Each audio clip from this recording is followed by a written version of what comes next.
Genius টুকি টাকিতে আমি জিনিয়া তোমাদের সকলকে বেঙ্গল ফিউশনে স্বাগত জানাই।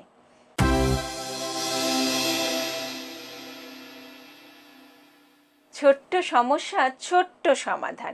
আজকে আমি তোমাদেরকে বলবো, রান্নাঘরে রান্না করতে গিয়ে হঠাৎ করে যদি ছ্যাঁকা লেগে যায়, সেটা গরম তেল পড়েও হতে পারে, গরম জলেরও হতে পারে, অথবা কড়াই বা অন্যান্য গরম বাসনে ছ্যাঁকা লেগে যেতে পারে।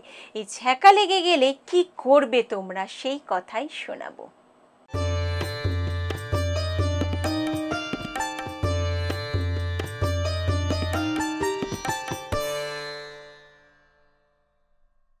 সব সময় যে আমাদের ঘরে ওষুধ থাকে তা কিন্তু নয়। বেশিরভাগ ক্ষেত্রে এবং বেশিরভাগ ঘরেই ছ্যাঁকা লেগে গেলে কিন্তু কোনো ওষুধ থাকে না। তখন তাড়াতাড়ি করে আমরা হয়তো সেই জায়গাটা ঠান্ডা জল দিই, অনেকে বরফ দেয়, অনেকে আলু থেতো করে দিয়ে দেয়। এটা দিতেই পারো, এটা দিলে অনেকটা ছ্যাঁকা লাগার যে জ্বলুনিটা সেটা কমও অনুভূত হয় এবং ছ্যাঁকা লাগার যে ফোস্কা পড়ার ব্যাপারটা অনেকটা কমে যায়। কিন্তু অনেক ক্ষেত্রে দেখবে বন্ধুরা, আমরা হয়তো মাছ ভাজতে গেলাম, তেলটা ছিটে এলো, হাতে লাগলো, মুখে লাগলো, পিঠে লাগলো, গলায় লাগলো, এরকম লাগে। আবার কড়াইয়ে রান্না করতে গিয়ে খুন্তি দিয়ে নাড়ছি, হয়তো কোনো কারণে অসাবধানবশত সেই কড়াইয়ে লেগে গেল, অথবা রুটি করছি তখন লেগে গেল। চটজলদি হাতের কাছে কোনো ওষুধ নেই, কি করব তাহলে? আলু তো দিতেই পারো, আলু দিলে অনেকটা উপশম হয়। তার সঙ্গে সঙ্গে যেটা দিলে ভীষণভাবে কাজ দেয় সেটা হলো টুথপেস্ট। টুথপেস্ট সেই জায়গায় সঙ্গে সঙ্গে দিয়ে দাও, দেখো ঠান্ডা অনুভূত হলোই, তার সঙ্গে যে ফোস্কা পড়া ব্যাপারটা সেটাও কিন্তু অনেকখানি কমে গেল।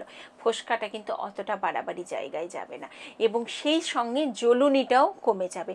ফোস্কা যদি বেশি পড়ে যায় এবং চামড়ায় যদি ওই জায়গাটা কালো হয়ে যায়, সেটা কিন্তু খুব বাজে হয়। তবে হ্যাঁ, এক্ষেত্রে বলে রাখি, অল্প বিস্তর ছোটোখাটো যদি ছ্যাঁকা লাগে সেক্ষেত্রে কিন্তু অনেকখানি তেল পড়ে গেল, অনেকটা জল, গরম জল তোমার পায়ের মধ্যে পড়ে গেল, সেক্ষেত্রে কিন্তু আর কোনো রিস্ক নিও না। তাড়াতাড়ি যত সম্ভব পারো একজন ডাক্তারকে দেখিয়ে নিও, তিনিই তোমাকে উপযুক্ত ওষুধ দিয়ে সারিয়ে তুলবে।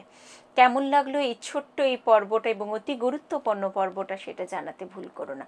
যদি মনে হয় সত্যি এই পর্বটা কাজের পর্ব, হাতের কাছে যে কোনো সময় যে কোনো মুহূর্তে এই ধরনের বিপদ ঘটে যেতে পারে আর এই রেমেডিটা তখন কাজ দেবে, তাহলে অবশ্যই তোমার কাছের মানুষদেরকে শেয়ার করো, তাদেরকে জানানোর জন্য। কেমন লাগলো পর্বটা জানাতে ভুলো না। অপেক্ষা করো পরের আরেকটা টুকিটাকির জন্য। নমস্কার।